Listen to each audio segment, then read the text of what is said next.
Je vous souhaite la bienvenue pour cet atelier de présentation du bulletin mensuel des opportunités de partenariat. Bulletin du mois de juin que je suis très heureux de vous délivrer en un certain nombre de rubriques. Commençons par la première, tuteur en scène, consacrée à des opportunités de financement. Beaucoup de porteurs de projets, de responsables associatifs sont souvent mobilisés sur cette dimension, sur la pérennisation d'un projet dans lequel ils exercent leur cœur et leur talent. Nous avions parlé lors de la précédente session d'une plateforme qui s'appelle YesAsso et qui recense des opportunités de financement portées par des fondations d'entreprise, des dispositifs publics, des fondations et d'autres pourvoyeurs de fonds, qu'il s'agisse de collectivités locales ou de dispositifs européens.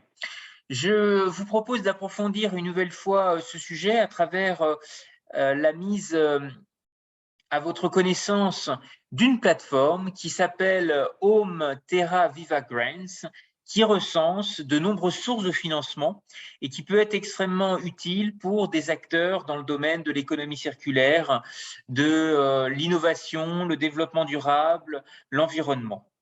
Il y a également d'autres références que je souhaiterais partager avec vous dans le cadre de ce bulletin mensuel des opportunités de partenariat.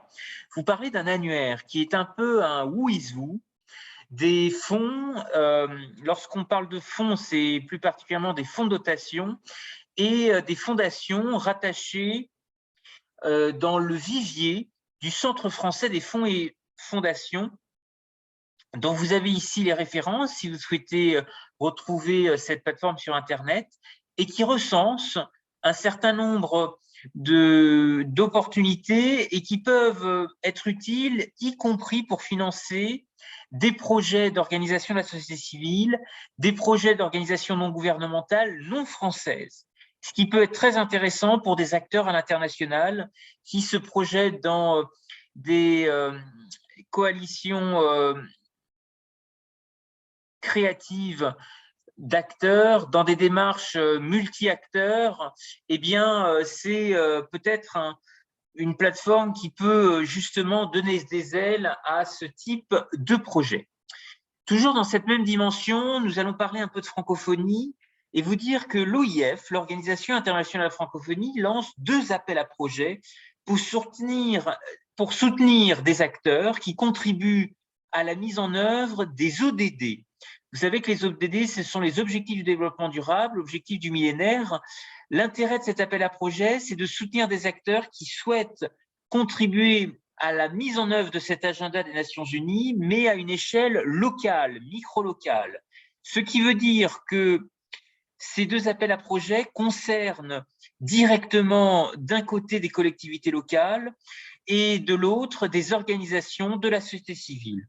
Si vous souhaitez vous positionner sur ces appels à projets, connaître les critères d'éligibilité, peut-être y répondre si vous avez un projet singulier qui peut se démarquer dans le cadre de cet appel, eh bien, vous avez ici les références que vous pouvez retrouver sur www.francophonie.org et les 2 appels sont actuellement mis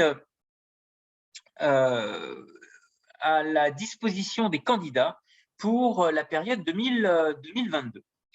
Continuons maintenant sur une démarche intéressante que j'appelle le labo des jeunes pousses. Nous allons parler de culture mais aussi d'innovation au pluriel, puisque ici, dans cette Afrique en miniature, de grandes figures littéraires imaginent une Afrique en tous les cas, établissent une prospective afro-futuriste, une Afrique de demain et regardent l'horizon et le grand large avec beaucoup de curiosité, de créativité. Je voudrais vous parler de la démarche d'un poète, auteur camerounais, qui lance un appel à contribution créative et littéraire sur la préservation de l'écosystème dans le bassin du Congo. Le but est de créer une anthologie littéraire sur ces thématiques et il invite les écrivains issus du bassin du Congo, mais aussi de la diaspora, présente en France, en Suisse, au Royaume-Uni, à se positionner. Et la date limite de dépôt des candidatures est fixée au 25 juin. Les soumissions doivent être envoyées à l'adresse suivante que vous voyez ici à l'écran. Et dans la mesure du possible, les contributeurs doivent éviter d'envoyer des pièces jointes, mais plutôt des textes collés dans l'email préféré, notamment, sauf dans le cas d'un formatage spécial. Voici les coordonnées. N'hésitez pas à lui écrire si vous avez des inspirations littéraires dans ce domaine. Je voudrais aussi vous parler d'un certain nombre de fonds qui sont mis à la disposition des porteurs de projets, portés par des collectivités. Ici, vous avez l'exemple de la région Île-de-France, le centre de crise du ministère des Affaires étrangères, le centre de crise du Quai d'Orsay, les Nations Unies qui mobilisent aussi à travers un certain nombre d'agences des financements publics internationaux très intéressants, et puis plus largement un certain nombre aussi de fondations sur le champ de l'aide au développement, de la façon de construire des sociétés plus ouvertes, plus inclusives, en mobilisant les capacités de la société civile, les nouvelles technologies. Il existe aussi, et nous avons à ce titre identifié et fléché des financements privés français qui peuvent être mobilisés sur des sujets de gouvernance mondiale, d'agenda des Nations Unies en ce qui concerne les ODD. À ce titre-là, vous avez plusieurs fondations identifiées. La Fondation Mérieux dans le domaine de la santé, avec cette lutte contre les maladies infectieuses. L'Institut français du monde associatif, qui lance un appel à manifestation d'intérêt. Et enfin, plusieurs sessions proposées par la Fondation Léa Nature, 1% for the Planet, qui a 3 sessions programmées pour jusqu'à la fin de l'année pour la période 2022. Continuons maintenant avec d'autres initiatives et nous allons parler plus particulièrement d'encyclopédie contributive. Vous savez que dans le précédent bulletin des opportunités de partenariat, nous avons mis en avant la démarche Wiki Africa qui entend encourager justement de nouvelles contributions, mettre en valeur de nouveaux sujets. Eh bien, ici, vous avez un projet wiki qui entend encourager la société civile à contribuer sur les connaissances en matière de singes, recherche et état de conservation. Et vous avez, grâce à cette plateforme, la possibilité de faire vous-même des recherches par région, par pays ou par aire de conservation. Et vous pouvez notamment participer à ce projet et y associer peut-être dans vos réseaux des compétences, des experts qui auraient aussi des connaissances en matière de médiation scientifique à partager. Je voudrais aussi vous parler d'innovation et à ce titre, vous recommander un excellent article qui est sorti dans notamment les travaux de recherche de l'IRD qui est consacré au safou. Le safou, ce fruit révélateur d'une diversité génétique, urbaine et dynamique. Il y a aussi une vidéo que vous pouvez retrouver assez facilement sur YouTube par rapport aux richesses de ce fruit et de son arbre en Afrique. Le safoutier, c'est tout particulièrement le nom de l'arbre qui est associé à ce fruit. Eh bien, regardons aussi avec intérêt comment en Asie, et en particulier des villes engagées dans la résilience, sont particulièrement en avant pour expérimenter des food forests, des forêts comestibles, des forêts alimentaires en ville, sur des espaces publics, avec participation citoyenne, en coopération avec les gouvernements locaux et avec le support de financement d'entreprises privées pour les mener à bien. Je voudrais vous parler de l'exemple de Taïwan qui a véritablement développé un métier plein d'avenir, Sustainable Life Designer, dans lequel des acteurs travaillent sur le design de forêts comestibles, mais aussi mènent des activités de fabrication de sol avec des déchets, des boissons fermentées à partir des produits de ces forêts comestibles, du dentifrice naturel. Il existe un projet qui est mené à Taipei, la capitale de la République de Chine, Taïwan, et qui s'appelle Ferment the City. Il s'agit de trouver des réutilisations à certains déchets de la ville à travers le processus de fermentation organique et sociale. Par exemple, réutiliser le sous-produit de fabrication de lait de soja, l'okara, pour fabriquer du tempeh, transformer les déchets plastiques en objets utiles, le tout en impliquant la population locale pour créer du lien social.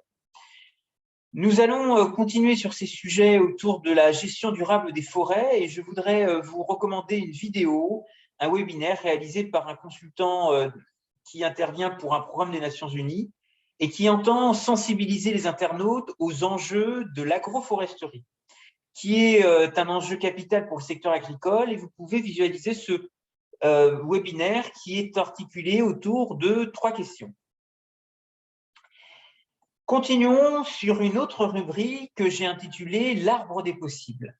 Je voudrais vous parler du biochar, qui est ce nouvel or noir pour le climat, qui fait rêver beaucoup d'industriels de la décarbonisation. Fabriqué à partir de résidus forestiers et agricoles, il constitue un puissant puits de carbone, car il permet d'extraire et de piéger le carbone contenu dans les végétaux pendant des centaines d'années. C'est une piste extrêmement intéressante et si vous souhaitez retrouver l'article qui y est dédié, vous pouvez taper sur Internet et retrouver dans les colonnes du journal La Tribune le dossier complet qui a été réalisé autour de cette nouvelle or noire pour le climat. Continuons et travaillons sur de nouvelles perspectives d'avenir pour les jeunes en matière d'entrepreneuriat. Je voudrais vous parler du lancement du statut national de l'étudiant entrepreneur qui est en gestation au Cameroun, déployé déjà en France, au Maroc.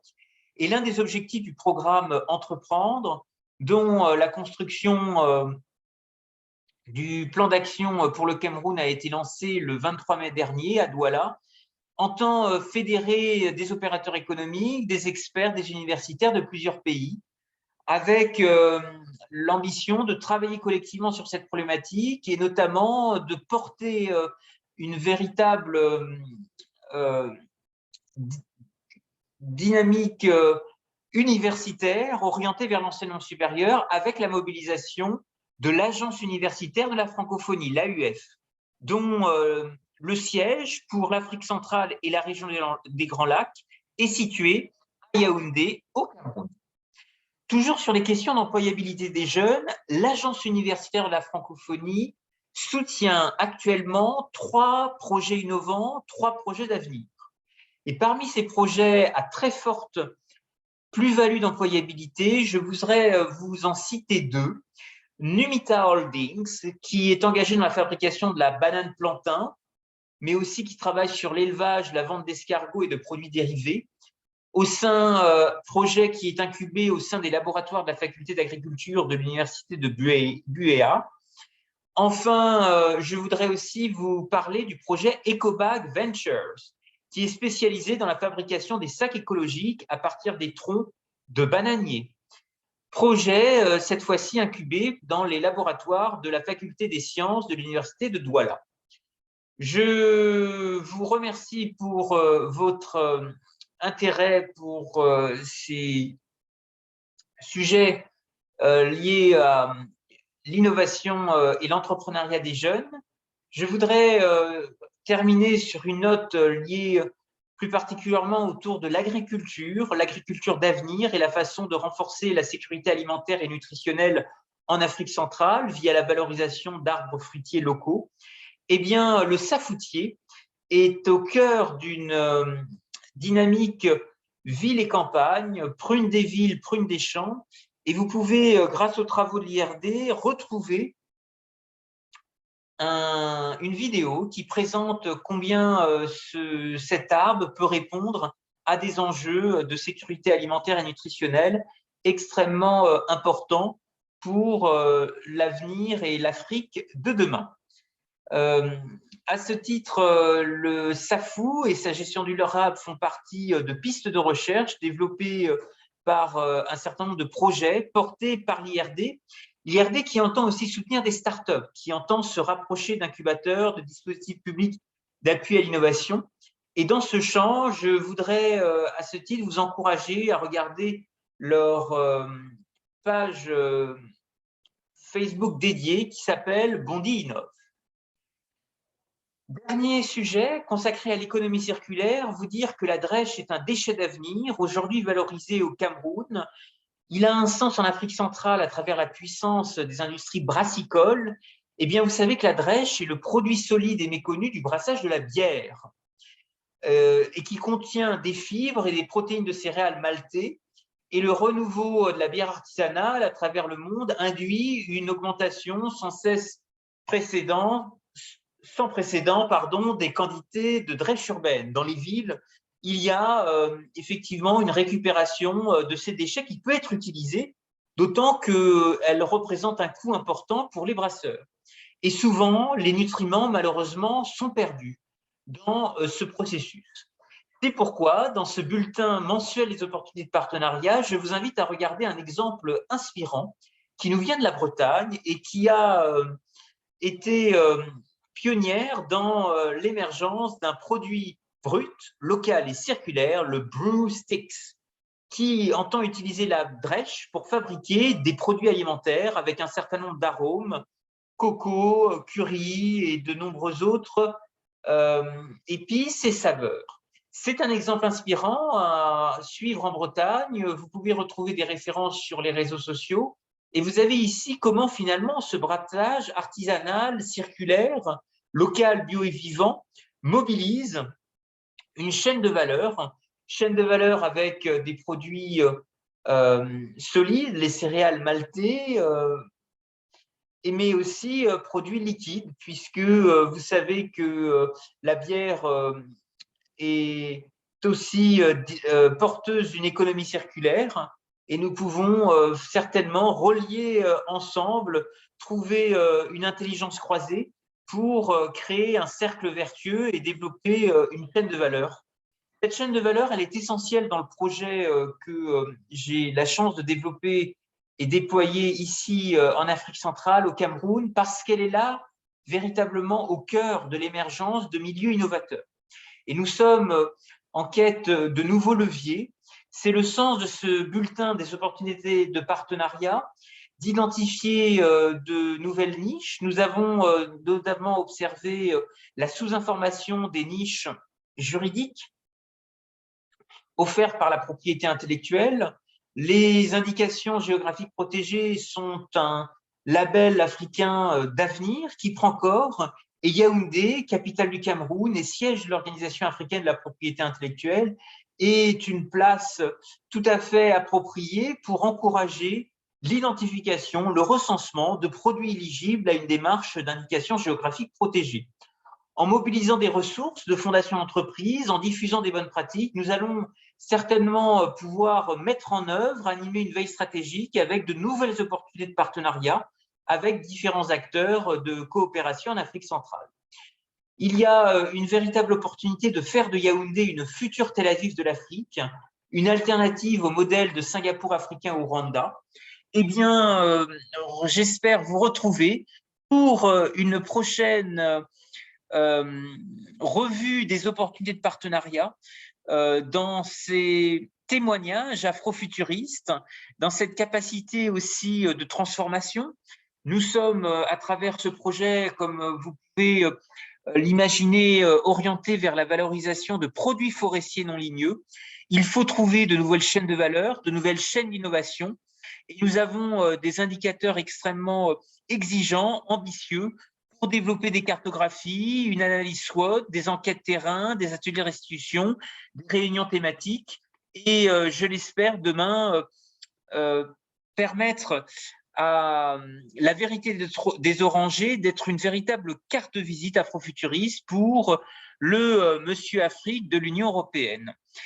Ce projet, je l'espère, vous intéressera, vous donnera envie de nous suivre, de participer et contribuer à notre atelier des opportunités de partenariat, et un prochain bulletin sera prochainement diffusé pour le mois de juillet prochain. Je vous remercie pour votre attention et je vous souhaite une bonne continuation.